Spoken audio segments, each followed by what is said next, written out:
Assalamu alaikum, everybody. Welcome back to the On Podcast. We're here again with another edition of the show with one of our favorite guests of all time. But this time in the flesh, we have Shayhk Hasan Spiker. He's here physically, so I can be obnoxious and interrupt him. Please.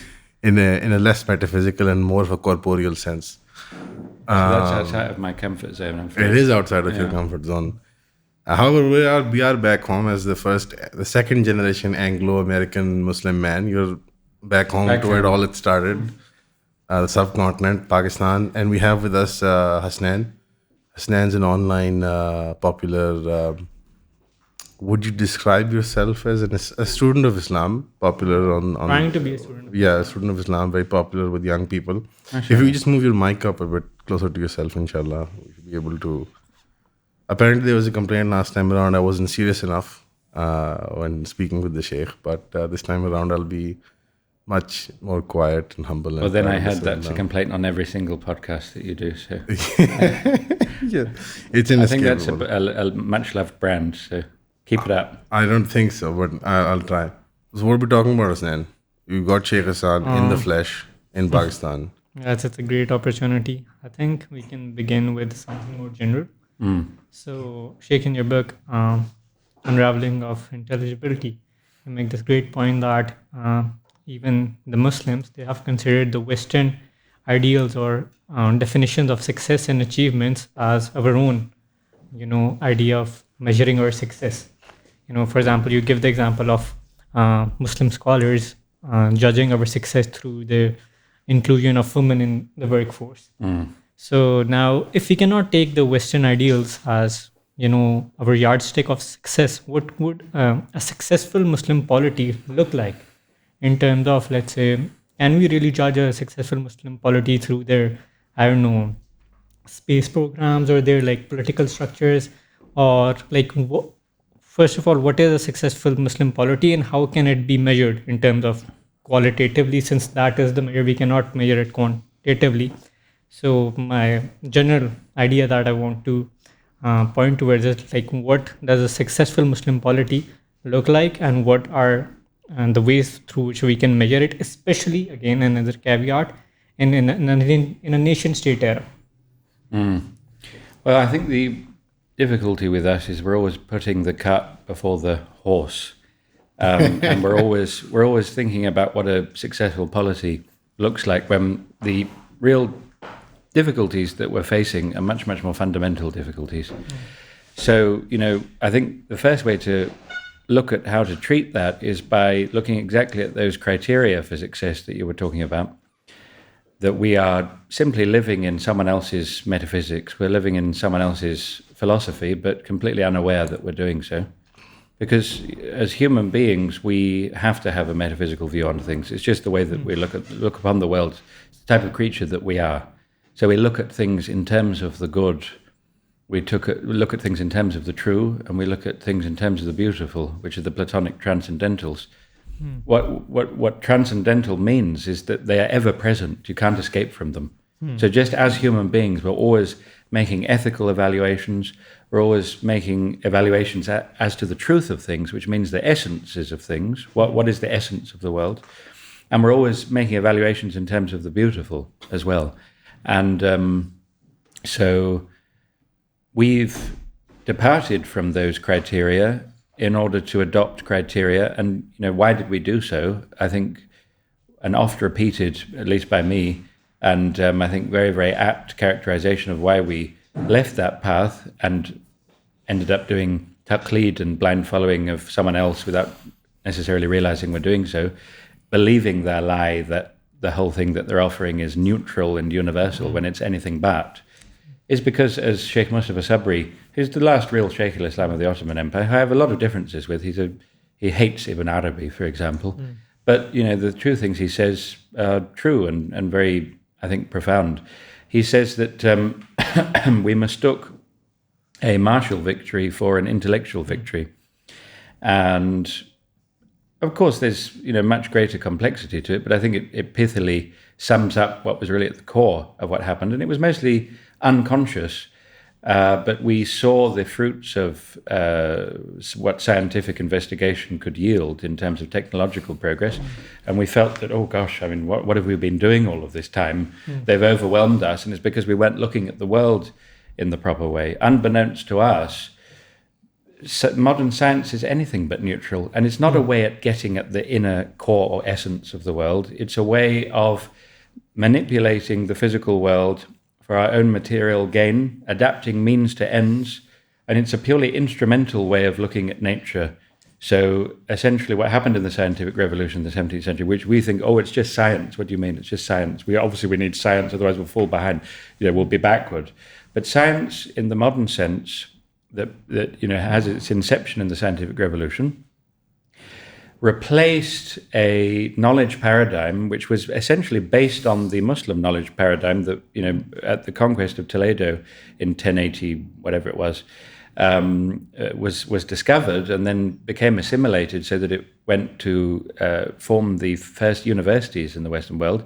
So, the works of Avicenna, the Shifa, the works of scientific demonstration and the posterior analytics and so on. And this was a subordinated model of the sciences crowned by metaphysics. And what a subordinated model means, it's summed up in a phrase from Ibn Sina's Metaphysics, Ilahiyat 1.5, where he says, Mabadi'u kulli ilmin akhas masailu fil ilm al-a'la, the principles of every more specific science, anything which is lower than metaphysics, like physics, like ethics, for whatever, are questions in the highest science. So the principles of a lower science, the principles, its starting points, unnegotiable starting points, are questions in the highest science, right? So that means metaphysics is the arbiter of all of the other science. It doesn't mean, we piously want to put metaphysics on top because it's more divine or something, so let's just choose that. No, it's talking about the structure of epistemic justification. Metaphysics has to be there because it's the only science of adequate generality to actually do tashih, or to actually validate the principles of the lower sciences. So what the scientific revolution essentially does is it replaces that whole structure of subordinated sciences, which was common to the Muslim world and to the European world, and the European world largely took it from the Muslim world. And that's not just a kind of nostalgic kind of triumphalism.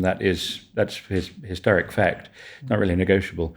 And it replaced it with a system which had basically abolished metaphysics. What is metaphysics the science of? It's the science of the realities of things, the essences of things beyond appearances.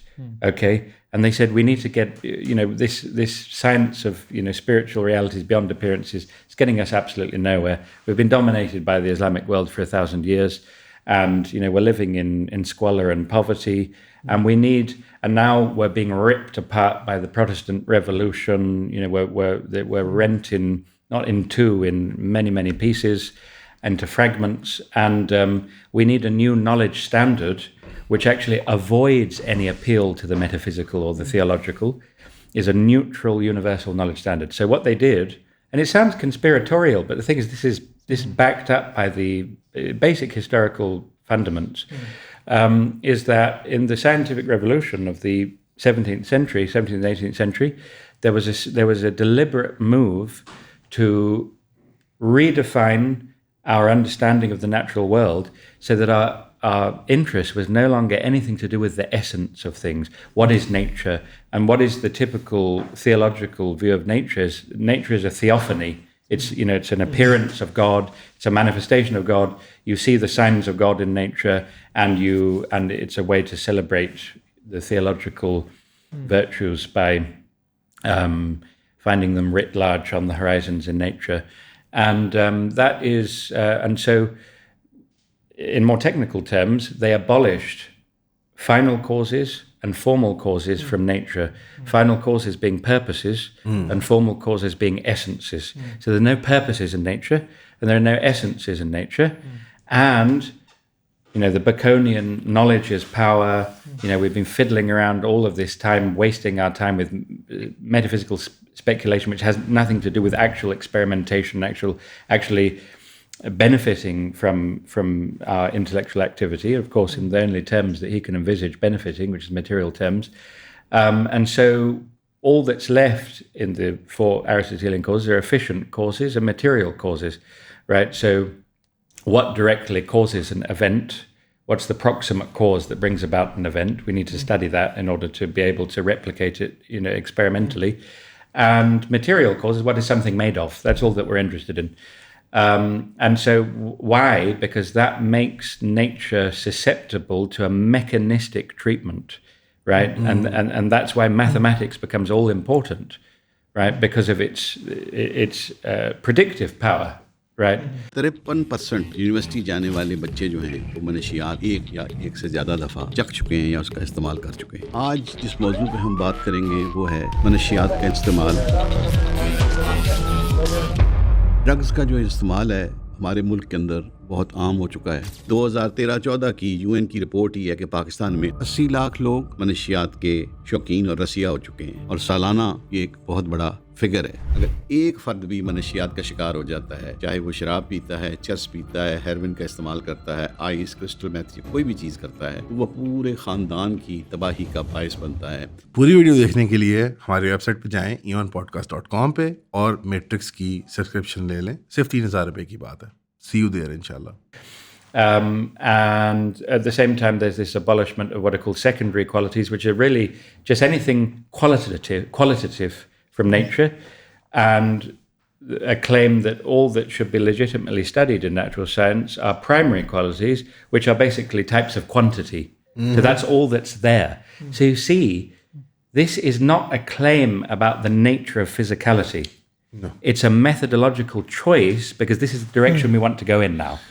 You see, people sympathetic to the Western view of this or to Enlightenment, in post-Enlightenment thinking, would ask the question that what motivated them to remove these secondary causes or to remove this subordinated sort of model of knowledge or approach to knowledge where metaphysics stands at top. And they would argue subsequently, they would answer that question by saying that, it was the dogmas and the dark ages, and it was this stifling attitude towards academics and towards viewing and observing the physical phenomenon of the world. And that's the very sort of atheistic typical position that might be reiterated or regurgitated in Pakistan as to, I think Hasnain's experienced a lot of it online. Wouldn't that be the argument that they would regurgitate? That the reason why people made a purposeful attempt in trying to subvert the knowledge paradigm is because they were stifled by the dogmatic views of the church and of religious society and religious thinking, and it didn't yield any beneficial or tangible progress in terms of human material comforts. Yeah, that's what they'd argue, and which is not entirely unreasonable. Yeah, well, I mean, if we go along with certain assumptions, it's not unreasonable. But the thing is, that's essentially a Protestant. That's an example of Protestant propaganda, yes, which has resulted in a kind of de facto positivism in the Muslim world. So, I mean, positivism has lots of different meanings, but what I mean by it as a kind of umbrella term is the idea that any knowledge claim which is not rooted in empirical experience is not really a knowledge or worth having, or it's not even in principle possible for it to be an instance of objective knowledge. No. Which means that everything which is not rooted in the empirical experience is relegated to the realm of subjectivity. And you might think, well, I mean, obviously all that's real is the empirical world, and that's what we can all see. And what's the problem? The problem with that is what's included in not empiricism, in things which can't be empirically rooted, all ethical questions, all of them. Yes. How are you going to root the answer to an ethical question in an empirical experience? There's no way to do it. All questions of aesthetics, right? All questions to do with the beautiful, which is actually extremely important. Yes. It's part of every single evaluative state that we have of human beings. We're constantly evaluating beauty and trying to cultivate beauty, distance ourselves from the ugly. And most importantly of all, it rules out all metaphysical judgments, which are to do with the essences I suspect things. a workaround would be to gather the best minds of the scientific world and maybe take them to an island retreat, Little St. James, for example, and maybe they could debate it out and hash it out over there, like gentlemen, like some sort of modern white gold minaret. Sorry, was it gold and blue? The minaret over there. How about that? Would that be the way that they would objectively be able to reach ethical conclusions and ideas about beauty and aesthetics and moral questions about, No, because there's a methodological reframing that needs to happen first. If you're looking in the wrong place, no matter how long you look, and how hard you look, you're never going to find the thing that you're looking for. No matter how many times you repeat a lie, if everyone repeats the lie together, it doesn't make it true. So there is a methodological renewal that needs to take place, which is mostly from the Muslim side, realizing the degree to which we're living in someone else's metaphysics reality, and trying to understand those reasons. Why did the scientific revolution happen? Again, exactly as you said, the myth is, well, it's because we all suddenly woke up and realized that there was something desperately wrong taking place, and we just got it all wrong, and someone made a discovery or a few discoveries, and it was like, oh gosh, we were all, we've realized how stupid we've been all of these thousands of years, and it's now so obvious. And so they think that somehow the old way was disproved, or there was some sort of, really in the broadest sense, scientific proof. Obviously the word science has been co-opted just to mean natural science, but before it just meant objective knowledge. And, where would those scientific proofs in the traditional sense take place? It was fundamentally metaphysics. It was why the word scientia, and in Greek episteme, scientia, which became science, originally most in terms of the most certain and indisputable knowledge was to be had in metaphysics. But why did these things really take place? There's two main reasons. One of them is the Protestant Revolution and Luther's violent opposition to scholasticism and that subordinated model that I was talking about. And that's because of deeper philosophical problems. We all know about the nominalist movement, which moved away from realist metaphysics, and Aquinas was this crowning point of realist metaphysics where everything made sense, and then Occam and other nominalists start to cast doubt on that and so on. Well, Luther was an Occamist philosopher. He was an Occamist trained philosopher, and his kind of diatribal polemics. He was really a very good rhetorician. Masked for many people the fact that he had a very, very deep philosophical training. It just doesn't come to the fore, and that's quite deliberate because he's trying to reject it, but he's rejecting something he understands. In that sense, it's quite a lot like Muhammad Abdu, who wanted to do a very, very similar thing later, but being not as an ignorant person who didn't understand what he was rejecting. That's really what made him so dangerous. And the same with Luther. And so it was this mixture of empiricism and the huge the social impact of Luther as this great reformist figure. And why did that empiricism happen this is a tangential point, but it was essentially because of a dominant Aristotelianism in Europe, which wasn't really adequately tempered by other intellectual currents. Like in the Muslim world, you had a very, very powerful Sufi metaphysics, which would always correct and kind of temper the excesses of unalloyed Aristotelianism.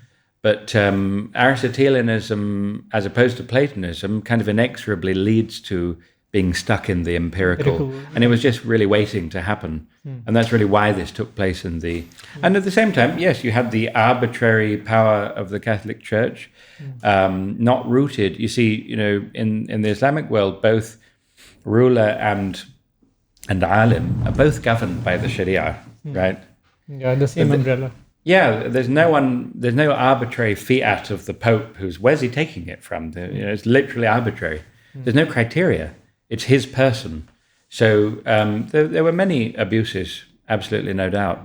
But it's also important to understand, and we all kind of nod sagely when we talk about the abuses of the medieval church, tending to know absolutely next to nothing about the details. And the reality is, a lot of that is propagandistic Protestant nonsense. For example, the idea that there was no social mobility in the Middle Ages. There are many studies that show that there was far more social mobility in the Middle Ages than there is in the modern world.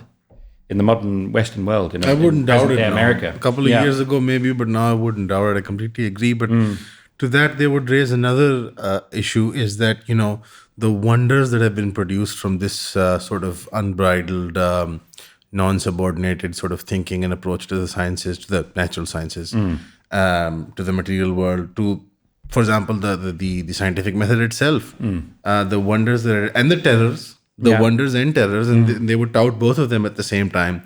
And in like a very savage kind of divine right of kings kind of way, they would imply that this is evidence that this is the truth from, even if they are arguing from a religious standpoint, they would argue that this is the truth from God, that this power is manifested through the scientific method, through the Reformation, through this mode of thinking, not subordinated to a church or a religious order or a more secular or enlightened way of thinking. I'm using these terms very loosely. And they would argue, in a religious way, they would argue, which is ironic, obviously, but that this is a result of the underlying truth within this particular mode of thinking. And that is sort of acknowledged by modern Muslims, at least in the subcontinent, Pakistan. I see that they'll sort of be like, yeah, I mean, that's maybe why Europe succeeded in colonizing us. And that mix of wonder and terror produced by the subsequent industrial age is viewed as the logical or the end point of that whole 200-300 year process. What would be the sort of the Muslim response or appropriate response to that, or what would be the correct worldview to have when presented with that sort of idea? If I can, of course, no, please, but speak into the mic. On this question, into the mic. Really, honestly, like genuinely face the mic. Should I put it closer? Yeah, and loudly, please. Okay. Like, if you look at the ground realities of the Muslim world, as you've said, that we were subordinated martially, and then we adopted their, frameworks of inquiry, the intellectual frameworks of inquiry. Now, it's a ground reality that their Baconian / Nietzschean mindset, coupled with this social Darwinism, it helped them, create this whole, monopoly of sovereignty all around the world. So when we look at that mindset, and it has helped them create this material hegemony in the world. Basically, they are successful in the material sense, if we can just put it in that way. And if their entire worldview revolves around materiality, and the material causality is all there is to their worldview, isn't such a society bound to triumph over a society that takes, let's say, the ethical as its central point? I mean, even if you look at the Jews, right, they have been so successful in integrating themselves into, the power corridors of how the dunya works. It's mainly because of their idea that their eschatological telos revolves around their political governance in the end times. So even their worldview is very dunya oriented. People ask this, by the way. People generally, very religious people ask this, how can we compete in the modern age with except by, and no word of a lie. A lot of our state, people involved in statecraft, justify a lot of the devious behaviors they get up to with this kind of argumentation. They're like, how are we supposed to compete with the Europeans? Yeah, the Pakistani state would talk like this if, frankly, we were sitting in a drawing room similar to this. They would say stuff like this. Officers from the government, we have to engage in all kinds of shenanigans and espionage. Yeah, so how do we fight a society that has the material world at its main axiom? Can we really fight them or triumph over them without having some sort of attachment to the dunya and the material world? Or would our idea of success would only be judged in akhirah? Can Muslim, have a certain imagination of success in this dunya, yet while remaining distant and detached to the material world? Is there a giant tree somewhere at the core of the Muslim world where we can connect our hair into and maybe not have to deal with the helicopters that the Western send, the aerial bombardments? Do we have an avatar sort of nativist solution? Yeah, I mean, I don't think it's a choice between rampant technologism and Luddism as two extremes. But the issue is we're not really looking at the root causes of our weakness. The root causes of our weakness are exactly because our civilizational telos has been lost. and what we're doing is fiddling around with band-aids and patchwork. Patchwork here and there, catching up syndrome. They've got this new form of technology. We'll play catch up and we'll do it even better and cheaper, but but it's all in terms of a constant inferiority complex that would never be an issue if we knew what was important to us in terms of our own criteria, but we've lost that. And so, our fundamentally, just to put it starkly, our criteria are very simple. Is our civilizational activity, just for want of a better word, just to keep things clear, is it contributing to cultivating the khilafah in the sense of the vicegerency of the earth, which is a state in which everything in the world, everything in the created world is put into its proper place? And that sounds a little bit kind of coercive, but what I mean is everything in the material world, everything in the created world, beyond the material world, is brought into its state of fulfillment and actualization and harmony of the various orders by the activity of the perfect man, al-insan al-kamil, who is the vicegerent, the khalifa, right? Not in the political sense. The political sense is an offshoot of that. And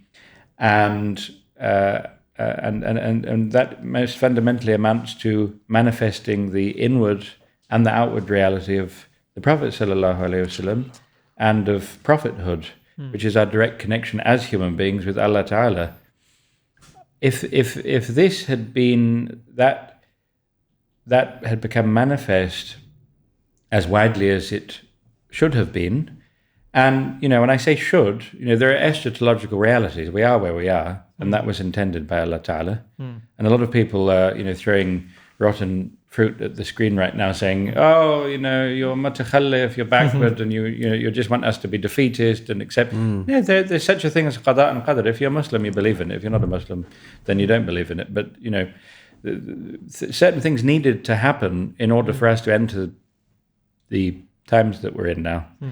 I don't want to say the end times, but because then they'll think I'm a loon. But we're in a certain period of history, and what it had to, what it took was this unique moment in history where a great civilization turns away for the first time, again in human history, from a theocentric view of the world, in order to, really rather luciferically affirm its own divinity. No, we are autonomous. We've severed ourselves from this imaginary heaven, and everything is according to our own criteria.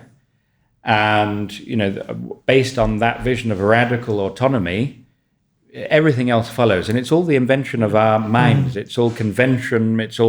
But most importantly, it is will to power, because there are no objective criteria. The only thing that's objective is that which binds us in terms of the data of the hard sciences. But everything else is up for grabs. And if everything else is up for grabs, that's why people become obsessed with power interests as they do today. It's quite ironic. They become obsessed with power interests because that's all they believe exists. And so might is going to be right? How do you respond to those people? It's a much, we're always looking at surface symptoms, and we're not looking at root causes. If the root causes had been addressed, or at least let's say they'd never deteriorated to the point they deteriorated, we would never suffer from civilizational inferiority. Look, let me give you an example. The Ottoman polity was competitive militarily right up until the very, very end. They defeated the British at Gallipoli, right? And they were the terror of the world, right up until, they were taken very, very seriously, even though they called them the sick man of Europe and so on. But they were a major power. They had the third underground railway in the world, and they had the line going all the way from Istanbul to Medina, And now, And the Hijaz Railway, and now in the intervening 100 years, when we all woke up and realized we need to catch up, they couldn't even manage that. You know, so and frankly, you know, if we had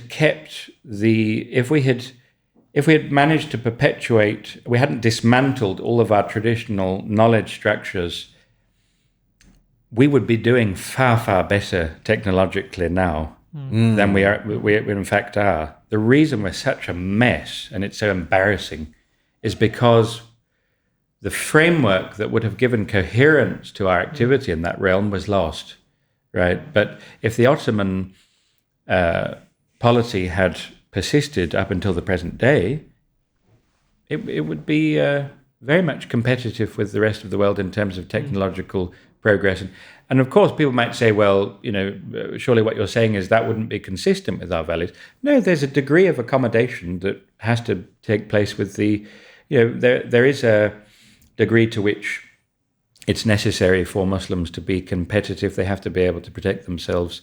And that's within Islamic maqasid. And if that, but that's again, it's not some sort of anomaly of the modern world. I mean, that goes right back to, you know, the advent of cannon warfare, yes, you know, which the Muslims are at the forefront of. So, yes. There's nothing. I think most or all of the gunpowder empires of the end of the medieval period, the nomadic gunpowder empires, was just all Muslims. Yeah. Most of them. Mughal, Safavid. All of them. Ottomans themselves in the early stages.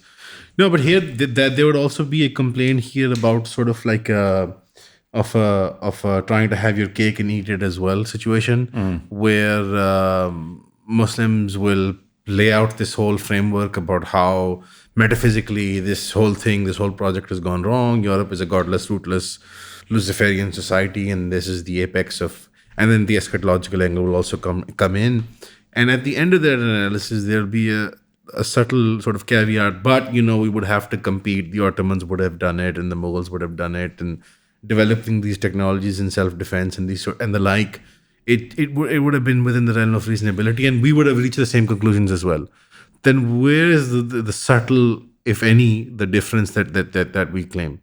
That if we would have reached these similar technological conclusions, or even better, or even worse, or even more terrifying or wondrous in their nature, in their presentation at least, then what's the big deal? What's the big difference? Is it just the powers that wield these technologies and their worldview, or is it something about the productive process that ends up with a nuclear bomb, or with a hydrogen bomb, or with with one of these?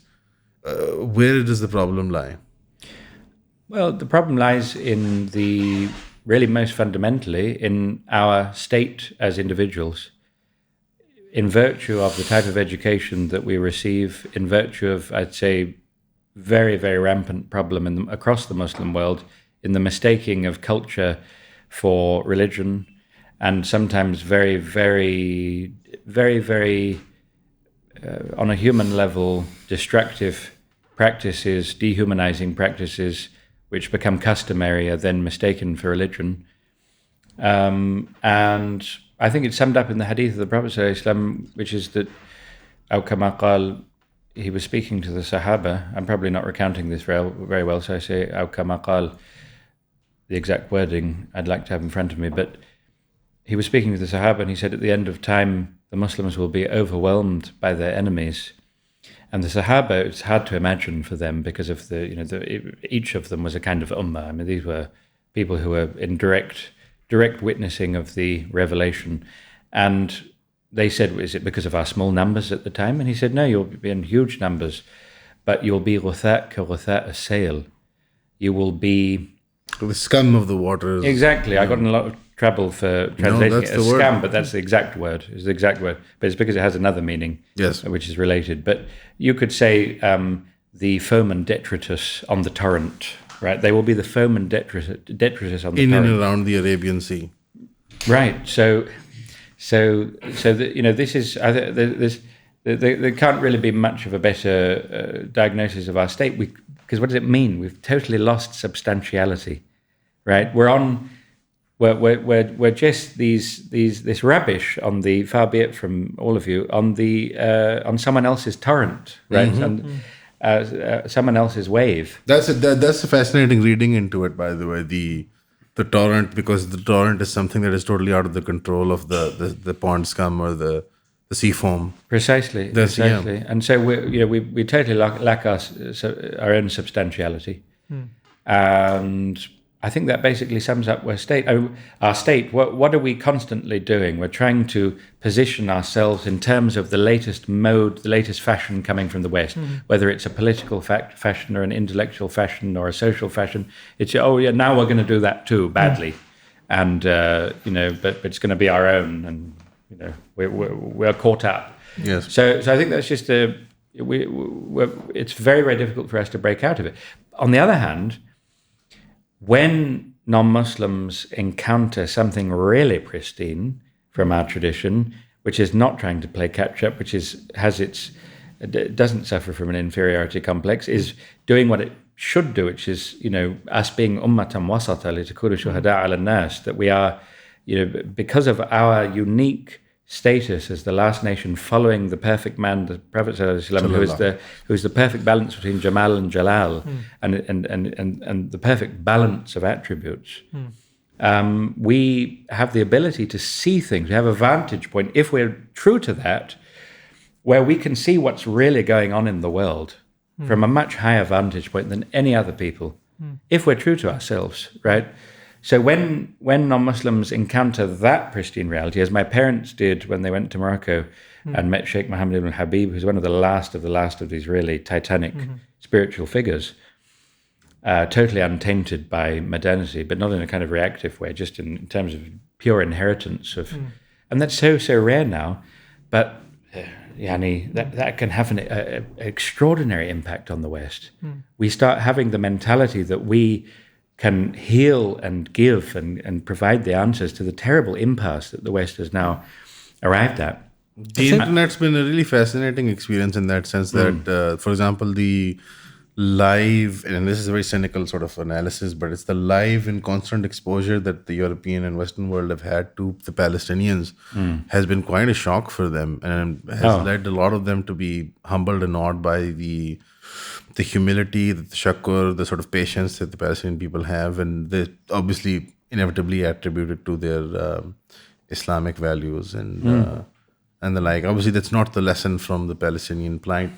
That's not the main lesson, but it's not something that has gone unseen to a lot of non-Muslim audiences in the world. Oh, absolutely. Yeah. And I think there's been many people have been very, very sincerely moved. I don't think that it's just, I think there is an extent to which it's just a kind of leftist ikhwani catharsis about. But no, I don't mean that aspect of it, not the more propagandized, not the more sort of, Yeah, you're right.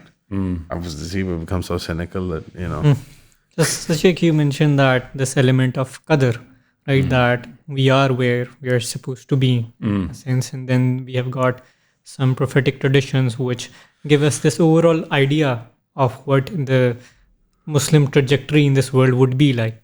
So I think in terms of like the Muslim liberal and the secular, it's like they are playing the catch up.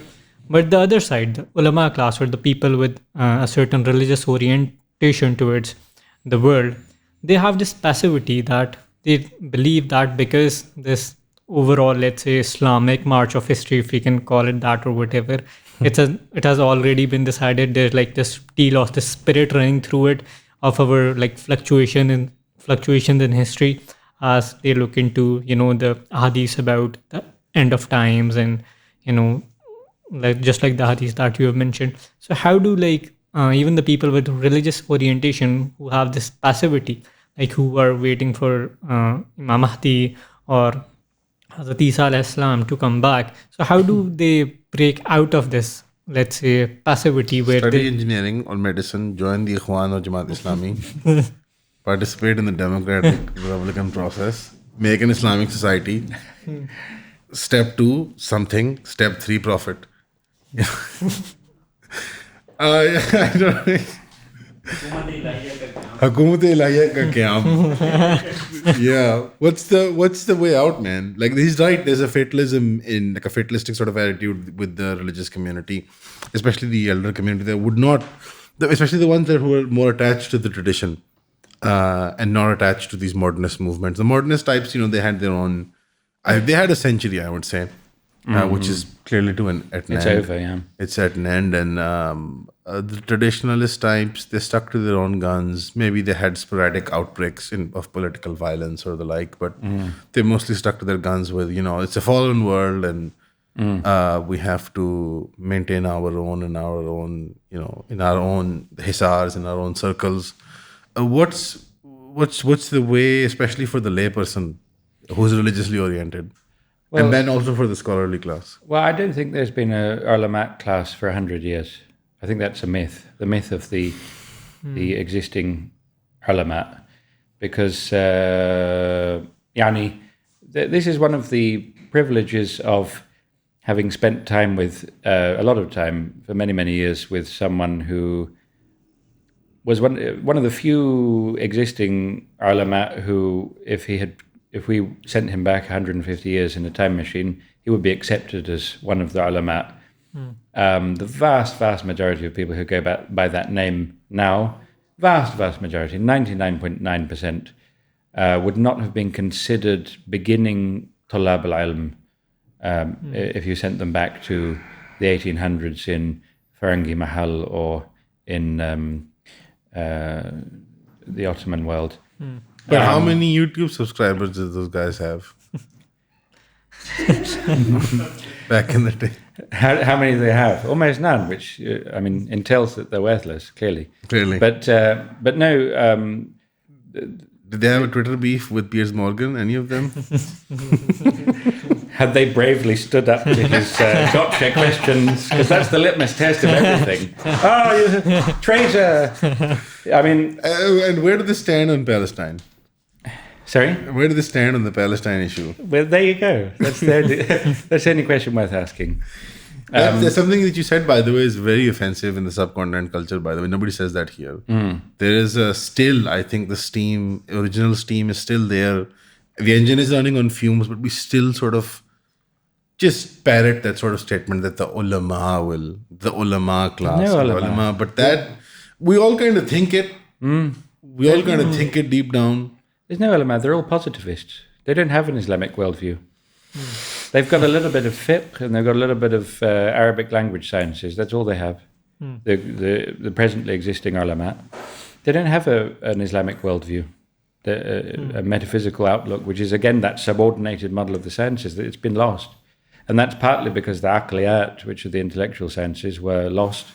Is that desire like an impossible desire to try to revive something that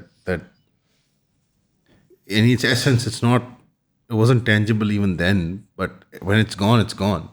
I don't think that people should try to revive it. I think that it's a futile exercise of museum curation, where we've lost a living tradition which would give that meaning. Yes. And it becomes a kind of LARPing exercise, right? It's kind of live action role play. We get together and put on our turbans and read Matun. It's like, oh, we're keeping the tradition going.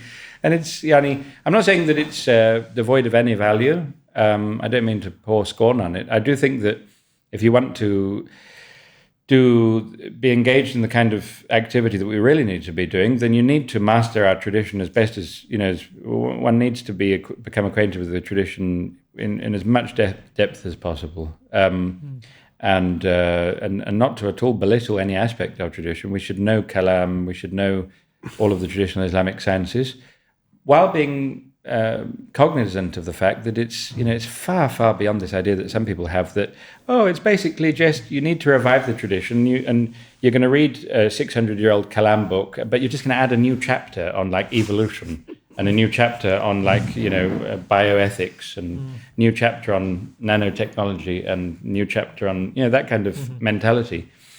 And that's just it's a total misreading, misdiagnosis of the problem, and failure to recognize. And I think this is the biggest problem that we face. We are now in a post-apocalyptic situation. We are now in the position of the people who got hit on the head very, very hard indeed, and they woke up and they couldn't quite remember what happened and who they are and what. But they've got little fragments and little signs of this and that of who they were and what they should be doing. but they don't really know. And that's our state. And the illusion of an intact ulama class is one of the worst, but they're laughing stocks as well. Why? It's not just it's not because, and then there's this kind of conflict is, should we be pious and pretend that they're really amazing because they're our ulama class? But actually it's coming from a pretty sincere place. The fitrah knows that they're not the ulama class. That's why they're laughing at them, right? Because what happened, and there's so many different aspects of this. One of the things is, in the past, the brightest person in the family, right, you would aspire for them, let's say, just to go to the Azhar, because that's the absolute apex. Who would be trained as an alim? It was the most talented, the absolutely most perspicacious, most intelligent children would go down that path. And again, there's so many different aspects to this. But now, of course, it's quite the opposite. If you have a balid in the family, if you have someone who's a bit dim in the family, he's like, malish, and send him off to Sharia, because there's no requirements to get in. It's all really easy, madda. It's seen as kind of humanities light, right?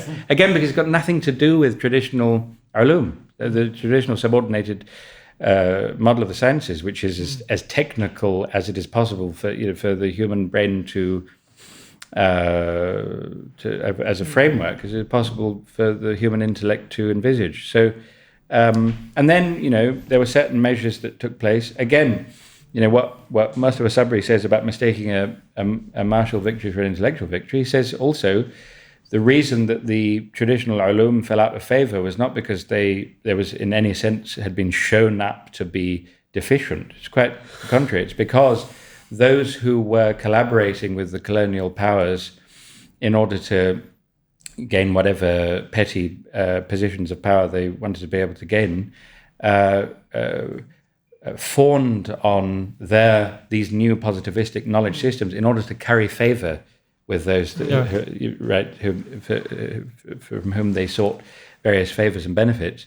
So it's not it's not an issue of there being any understanding of what is being rejected. That's the problem. We don't understand our own tradition. We're always talking about what would be the ideal Islamic state. So we're putting the cart before the horse on every... And then people say, oh, that's quietism, or it's not being concerned with the day-to-day. But the reality is, sure, if you're going to... You need a roof over your head, right? Yes. Now. So you're going to cobble something together and say, oh, I've got I did it in a day. I've got a roof over my head. But that's not where you want to live, right? No. And the only way that you're going to live where you want to live is by going back to the drawing board and understanding what went wrong. Why do you have such poor building materials at your disposal? Why is everything such a mess? A reformation of Islamic thought. Yes, Shayk, you have highlighted the importance of having coherent worldviews to look at things. Now, again, I don't want to delve into the controversy of the opinion of Sheikh Hamza Yusuf and Sheikh Abdul Hakim Arad, may Allah preserve them both, of this observing the Palestinian or even the Syrian cause through a proper worldview, where we have this idea of theology of obedience, as it has been called, where when, let's say, the Palestinians or the Syrians, they try to rebel or fight for their cause, it is almost seen as, a rebellion against the divine order. So those are some of the, let's say, the other end of consequences of, having a worldview and observing everything through them. I guess maybe I'm not aware of any other perspective on this, which looks at the Palestinian cause within a worldview other than Sheikh Hamza Yusuf's and maybe Sheikh Abdurrahman Taha's worldview. So is there a particularly Akbarian view or Akbarian perspective of viewing the Palestinian issue, which, let's say, cannot be perceived by any other... Mortalize.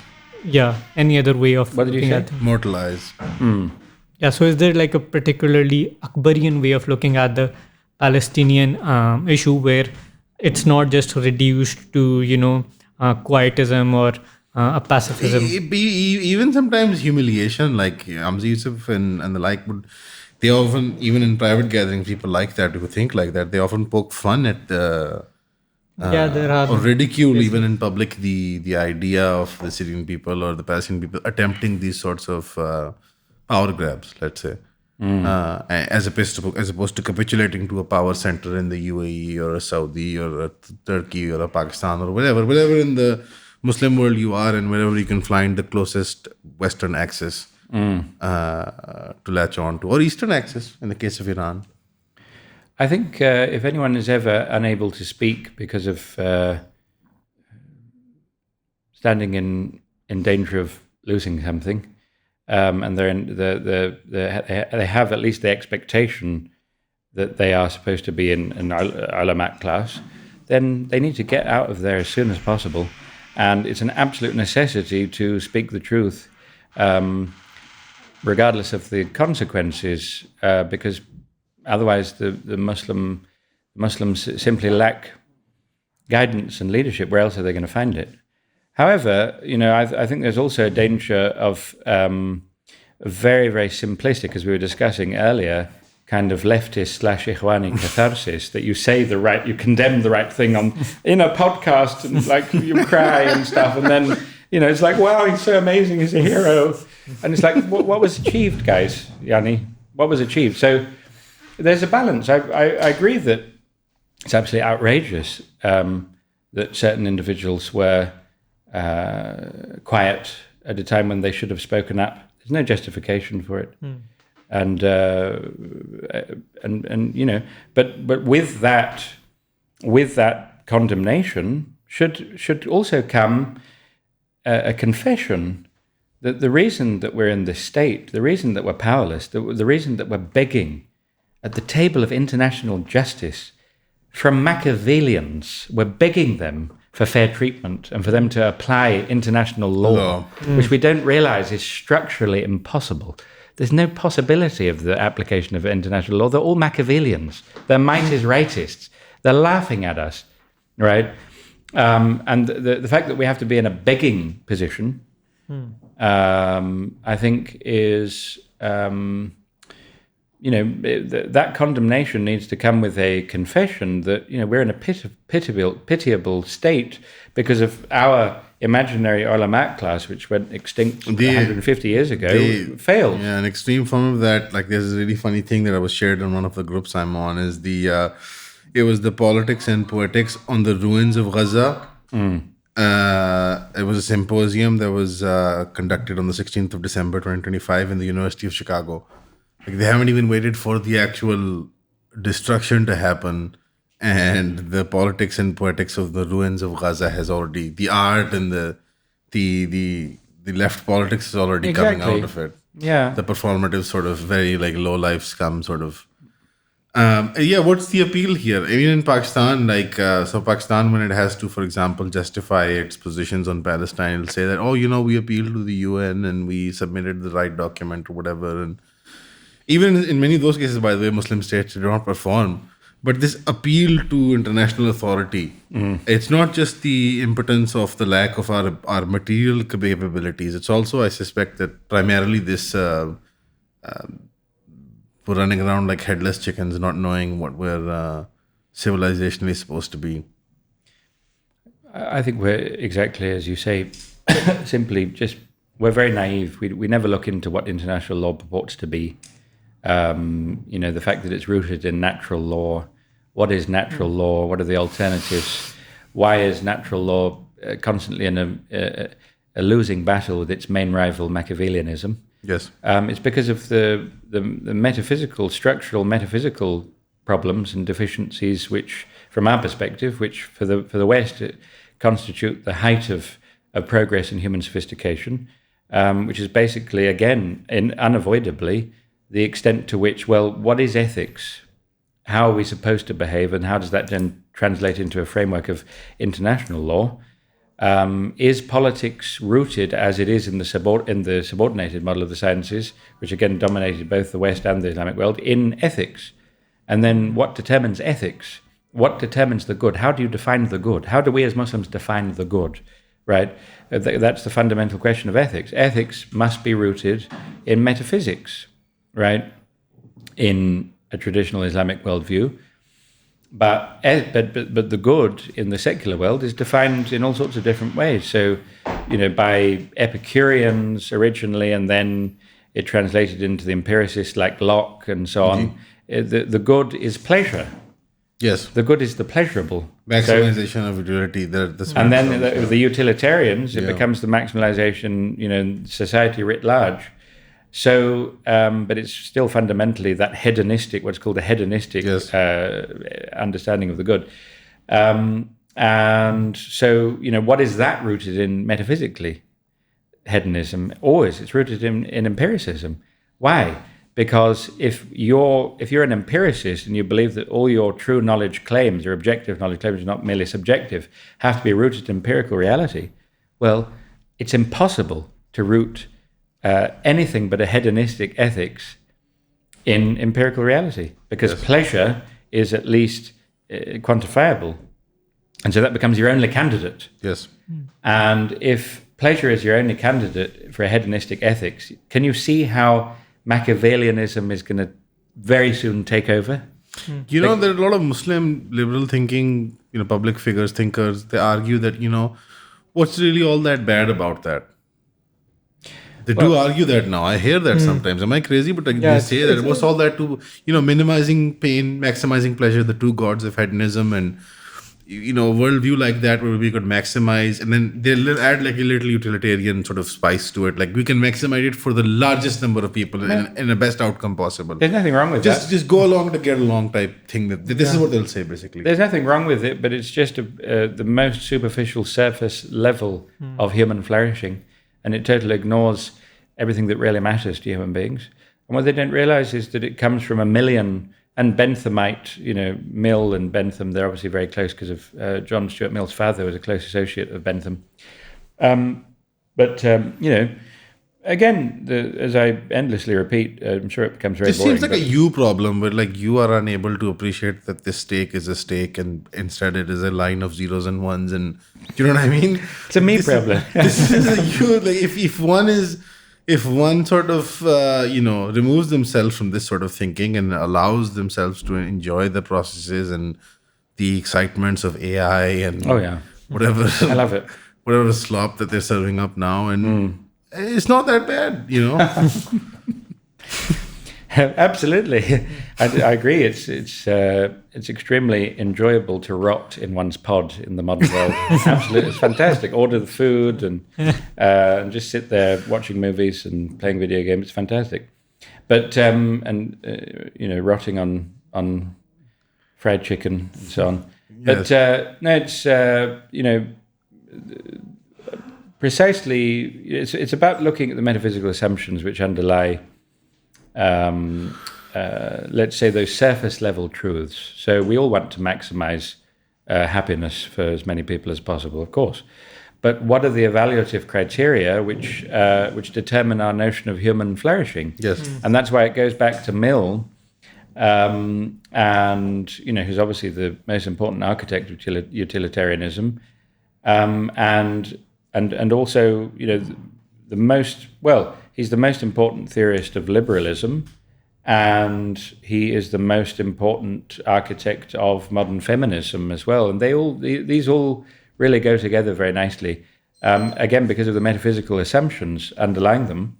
So in On Liberty, his famous work, Mill talks about the harm principle.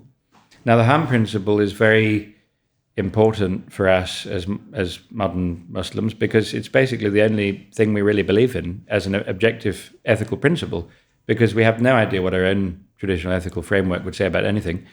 And so we tend to just be passive inhalers of whatever sentiments happen to dominate on the Western street. And the average Western person, the only thing they would standardly tell you, there's no objective morality, of course, because what would determine that? That's just dogmatic. But what I live by is, as long as you're not hurting anyone else, as long as you're not hurting anyone, you can do anything you want, right? That's the harm principle. Yeah. But what's the hidden dogmatism in the harm principle? It's an empiricist dogma. There's nothing neutral about it. Yeah, the bodily. It's the definition of harm. Yeah. And it's the dogmatic exclusion of any possibility of objective moral or spiritual harm. So it's only bodily harm, maybe slander, maybe harm to your reputation. You could sue someone or something. But that is again determined by Mill's unwavering empiricism, and he says in on liberty, the only justification. So it's this kind of this principle of negative liberty, which is non-interference. Liberty is just non-interference. You can do whatever you want. They put it as crudely as that. And do what thou will. Yeah, and the job of the state and the job of your friends and the job of the critical mass of society is to facilitate as much arbitrary individual freedom as possible without let or hindrance. So as long as no one's harming anyone else, and that's because of the definition of the good. What does Mill say? He says it serves everyone better to let everyone get on with, he's very eloquent, so he doesn't say it like that, let everyone get on with pursuing in their life's course their own conception of the good. So modern liberal society. So it's like bowling alone with the safety guards on. Exactly. It's remember that Bowling Alone? What was it? What's that book called? Bowling Alone. Bowling Alone? Yeah, Bowling Alone, but with the safety guards on, because you can't even, exactly, because that's the harm principle. A gutter ball would be exactly. It would be harmful to the ego or whatever. Yeah. Precisely. And then you wouldn't get an animation of the pins, So you've again emphasized the importance of the Muslim ethical framework, which stands in sharp contrast to the modern, understanding of ethics and politics. But in actuality, like the entire world order, it again revolves around this Machiavellian approach to politics. Inevitably. Yeah, inevitably. Yeah. So when Muslims want to do politics, and if they want to do politics, there is no other way to do it except through that realist Machiavellian, approach. And if they take that approach, they end up compromising their Muslim ethos. Yes. So isn't this like a dilemma that they face? What's the dilemma? Don't compromise your Muslim ethos. And lose? We've already lost. We've already lost on that plane, and we're playing catch-up, and we're playing catch-up in such a way that we must compromise our Muslim ethos. So how is victory ever possible? Victory for who? When we're not ourselves anymore. SubhanAllah. Yeah. So denaturing ourselves to the point that we are not recognizable as Muslims, then it's not winning, is it? It's not winning as Muslims, yeah. It's not winning. Yeah. It's not winning. We won for 1,000 years, but that was enough. We should get over this idea of this conquest binary sort of 0-1 winning and losing. We have the spiritual sovereignty. We possess the metaphysical sovereignty and the spiritual sovereignty by nature, intrinsically rather. And we can access that anytime we want, وَلَا تَهِنُوا وَلَا تَحْزَنُوا وَأَنْتُمُ الْأَعْلَوْنَ إِن كُنْتُم مُؤْمِنِينَ. Well, it's a promise in the Quran. وَأَنْتُمُ الْأَعْلَوْنَ إِن كُنْتُم مُؤْمِنِينَ. That's the condition, right? You will prevail if you're mu'min, right? But intrinsically. And the reality is, in this world and in the next, if we were true to ourselves, we would prevail. So when advising rulers and people when advising advisors to rulers in and around our society, is it that they're short-sighted and they act out of, in the best case, when they act out of a genuine desire to better Muslim society, but they end up compromising Muslim ethos? The advice to them should be patient, let it go. Take the loss, be able to bear this material burden, with grace, because the politician doesn't think like that. The political figure doesn't think like that. They think of very short term, Of course, I'm not advocating any kind of passivity at all. I'm not saying that short-term projects, proximate gain shouldn't be pursued, but I'm saying that the most fundamental thing that should be pursued is a fundamental rediscovery and rerouting of our worldview. And that can only take place if there's an awful lot of deconstruction, not that I like to use the word, but that actually has to take place izalat al-mawana, removing obstacles, because our main problem is we're thinking in terms of frameworks which are alien to us, that we don't really understand, and not at all, they're actually quite antithetical to our real maqasid.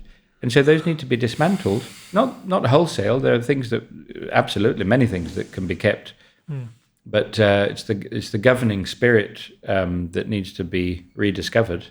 And that is, I'll put it in very stark and simple terms, it is I know people don't like it to be too simple, but it's the reality. It's the rediscovery of the spiritual presence, the spiritual depth of the Prophet ﷺ. That was the most devastating thing that happened to us, was us becoming a textualist religion, a legalistic religion. It's about bobbing up and down and ticking boxes of Sharia.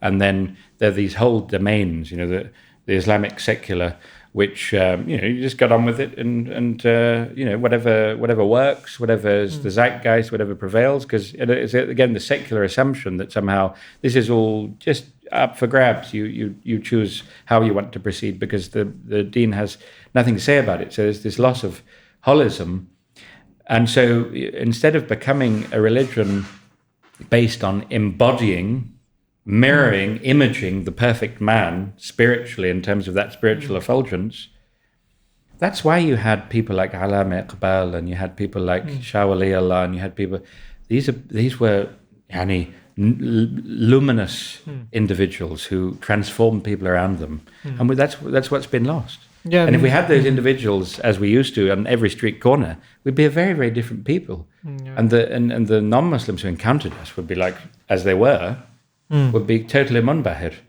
But that's not the case anymore. They look at us and they see a kind of darkness, and they see a kind of something creepy and a bit disturbing, because that's our state.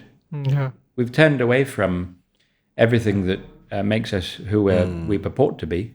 I mean, there is this Pakistani Muslim philosopher, Ahmad Javed Saab, he had this saying that, like, we have the same Quran and we have the same Ahadith, but the model that represented them, that has been lost. Exactly. So are there, again that's a real problem, that we do not have that models that the youth or the Muslims could look up to.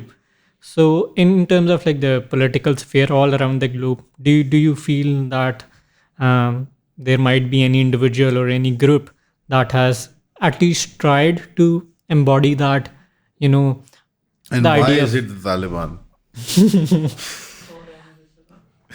Yeah, so like, are there any groups or like any particular individual who has at least tried and succeeded to some extent? What model? I mean, if we can talk about the Insan Kamil, the perfect man, as let's say as an institution or as an individual, do we have any examples in the modern world from like the Muslim world? There are many, many examples. I mean, the thing is, whatever I say, I'm digging my own grave, because so there's this, there's going to be some deficiency in one domain or another. That's our state, people I feel very safe with, but people immediately say political quietism, which I don't accept that that's the case. No, it's not what I've seen. But I would say the Ba'alawis, for example, in Tariq, in Yemen, I think that they are absolutely on the right path, because what they're trying to do is to, wanted a better word, to channel, to manifest. I mean, they all sound like kind of dodgy occult words. The spiritual reality of the Prophet ﷺ. We went wrong when we started to look at the Prophet ﷺ as a kind of cute uncle, kind of cosmic postman type guy he was really nice, and he came and now he's gone, and he gave us the book that we have, and we just have to read it and follow the book. It's true. Don't think of course the book, but the dimensions of depth of the book, the spiritual openings that can be accessed, that the oceans of meaning and of spiritual depth and of access to numinosity of that book, there has to be a human key. The human key is the Uswa Hasana of the Prophet ﷺ, which is not just a list of outward characteristics, it's a spiritual reality. The moment we rejected that notion, we lost everything. The Prophet ﷺ was a presence. We're supposed to say, oh, no, that was just for that time. Yeah, the Sahaba did, tabarruk on everything to do with the Prophet ﷺ, and the Tabi'een did as well. But then 30 years later, it became haram, complete shirk, immediately. Just there was a cut-off point. That doesn't make any sense. The Prophet ﷺ said, he gave a prayer, which says Sahih Hadith, accepted by everyone. It's now called Salat al-Hajjah, right? Allahumma inni as'aluka wa atawajjahu ilayka bi nabiyyika Muhammad, Nabi al-Rahmah. He gave this to one of the Sahaba to say, not in his presence, Ya Muhammad, right? Ya Muhammad, inni أتوجه بك إلى ربي في قضاء حاجتي لتقضى لي اللهم فشفعه في بجاهي عندك. Sahih Hadith and Imam Ahmad, right? But then it's shirk, like half an hour later. It's like, oh no. Prophet ﷺ is dead, Yes, his body's dead, but don't we as Muslims believe that people go into a barzakh and they're alive? I was just wondering, is that a strange esoteric belief that you believe in life after death? Is it? There's another hadith which is slightly less strong, but many would say it's sahih, saying al-anbiya'u ahya fi quburihim yusallun. Right? So, don't we believe in a barzakh anyway? Anyways, yeah. Yeah, I thought we believed in a barzakh anyway. So, normative beliefs for 1,000 years are suddenly cast in doubt in a strikingly Protestant manner, and then everything collapses, and we're told the best of my ummah is this generation, and then the ones immediately following them, and yet our narrative is, oh, we went terribly wrong for all of history until the 18th century and nudged, right? And then we got it right suddenly, but everyone else was a mushrik. I mean, come on, does anyone really believe that? The Prophet ﷺ says the best of my ummah is this, and then that generation, right? And I don't fear shirk for my community. I fear their love of dunya. And then the whole religion becomes about fear of shirk in the 18th century. No one can really believe that who's sincere Muslim, in my humble opinion.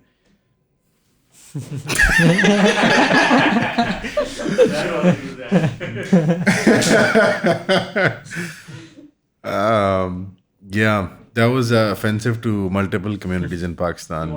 Your insistence that the Prophet's corporeal form has passed to the Brailwis, your insistence on critiquing Najdi, the Najdi Dawa, to the Ahl Hadith as well as the liberal community in Pakistan. It's fascinating all around. Hasnain, I think, is...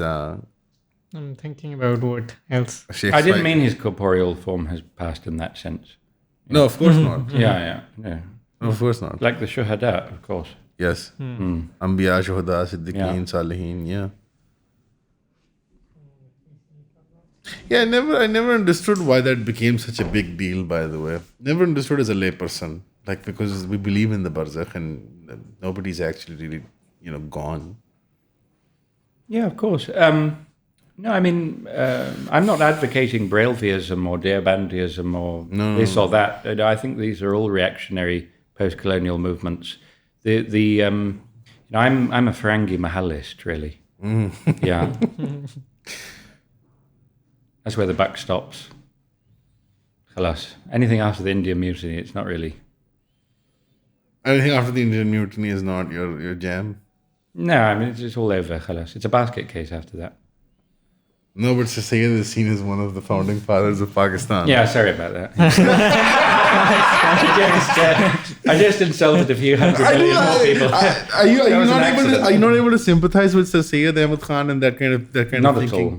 No. Just from a human, not even from a religious perspective, at least they were trying to do something. I get it. No, I totally get it. No, I do get it. I 100% get it. The thing is, the West at that time was very, very impressive. It's the same thing that when Al-Tahtawi was sent by Hassan al-Attar from Al-Azhar to Paris and read that book. He didn't write a book called The Imam in Paris, but he wrote his own book. And then, And he was like the wide boulevards, and it was clean, and the women going around with their umbrellas and their lovely dresses, and the lovely boutiques and patisseries. And, it was all, and the trams, and it was all just. And the Algerians and what? In Paris, the Algerians and the Moroccans and Yeah, and so the Pakistani immigrants running the shops. No, that wasn't. I don't think they'd arrived yet. That was a bit later. He came too early. He missed out on the best of Paris. No, but the steam engines and the engineering, the off-license cigarette shops and I think it was really impressive. And it was not the West of today. No. Did you not stop over at the UK to visit our chicken shops? I think that would have been a very different. If they'd arrived in, let's say, Brixton of today, and come back with the Adidas tracksuits. Yeah, exactly. You wouldn't have had a Syed Ahmed Khan, I don't think. No. I can understand the appeal of the time. No, but yeah, so 18th century Europe is very impressive, and I would say Syed Ahmed Khan always, even as a child, I always sort of sympathized with him on a human level, not on a religious level. Obviously, it was a complete absurdity what those people were arguing, what that movement argued. And it has unfortunately become a part of the fabric of Pakistani society. Really, in the cultural, academic, sort of intellectual imagination, you find it everywhere. But on a human level, I could sympathize. I mean, this 1857 is just an astounding defeat from here all the way to the Sudan. And, the 1800s that was a bad century, the 19th century, So I can imagine why they were forced to sort of reimagine or reconcile or reposition themselves. Nahi, I mean, Hasnain is like side-eyeing me. No, he's like just judging me for humanizing those movements. But I mean, intellectually, obviously, it's irreconcilable. Didn't work out, and here we are today. And we're not better off for any of it. Absolutely. I think a major player that has a major point that has been in the discourse since a long time has been the idea of science. And even in the Muslim world, we have tried to prove many a times that there has not been a decline in the Muslim world, even like the Imam al-Ghazali decline narrative and all, we're still fighting that in Pakistan, even though even the Western academia is way over it. So what is this? I get the fascination with science because it has seen as this hallmark or benchmark of, again, as we started, of success in dunya. But how do we figure out, again, I would not like to call it a dilemma, that can we be anything in this world without, instrumentalizing or dominating nature? Because that has what has, brought about all these weapons and these nuclear arsenals and, these technologies of dominance. So is there a way to sustain ourselves in this world without having this fascination with science and its instrumentalization as into weaponry? You can have a fascination with it. None of this entails the necessity of adopting Luddism at all. But what we need to do is integrate what is necessary defensively and competitively, not to be totally dominated, into a subordinated model of the sciences in which crowned by metaphysics and theology and spirituality. And then it will temper some of the excesses of modern science in terms of our ethical convictions. Not convictions because they sound nice or they sound happy-clappy, but because they're rooted in our objective scientific view of the world. Because remember, the term science has been co-opted very, very recently, even up until the end of the 19th century. And even though it's kind of quaint, but even to today, I think in the University of Aberdeen, there's one left where it's still called the Faculty of Natural Philosophy. Right? Because that's a throwback to the days in which empirical science was rooted in that subordinated model of the sciences. As I said, scientia is about as far away in the traditional medieval sense of demonstrative science, is about as far away from our conception of science today, which is basically probabilistic inductive models, geared the nature of the physical world, geared towards adapting means to ends in order to produce, experimentally in order to produce technology, which goes right back to those changes we were discussing in the scientific revolution. And it's precisely the same. It's exactly the same definition of scientia for someone like Thomas Aquinas, and ilm for us. And again, the same change has happened, the same co-opting of the term, because today, it's not known to everyone, I don't know what it's like in Pakistan, but in the Arab world, the ulama, we would think immediately, it must be Al-Ghazali and Fakhruddin Razi they're talking about. No, they're usually talking about Stephen Hawking when they say the ulama, right? And ilm means modern science. What does it mean? What's al-ilm? What's al-ilm in our tradition? Sifatun tujibu tamyizan la yahtamil an-naqid. Okay?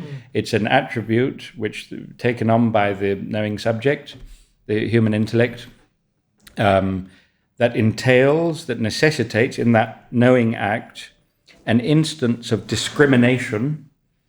It is this thing, not that thing. This is true, not that thing. Okay? La yahtamil an-naqid, in which the contradictory, for it to be otherwise, is impossible, strictly impossible. Okay? So it's absolutely certain. Now that's nothing to do with it being empirical. In fact, the original definition says tamyizan, or a more precise definition says tamyizan bayn al-ma'ani, which actually rules out any appeal to the empirical. It's between ma'ani. So that means that the original meaning of science is something prior to empirical experience. It's actually presupposed by empirical experience. It's in the realm of the metaphysical. It's in the realm of the ethical. And so what do we mean by metaphysical? We're talking about the most fundamental definitions of things, the essences of things, like what is human nature?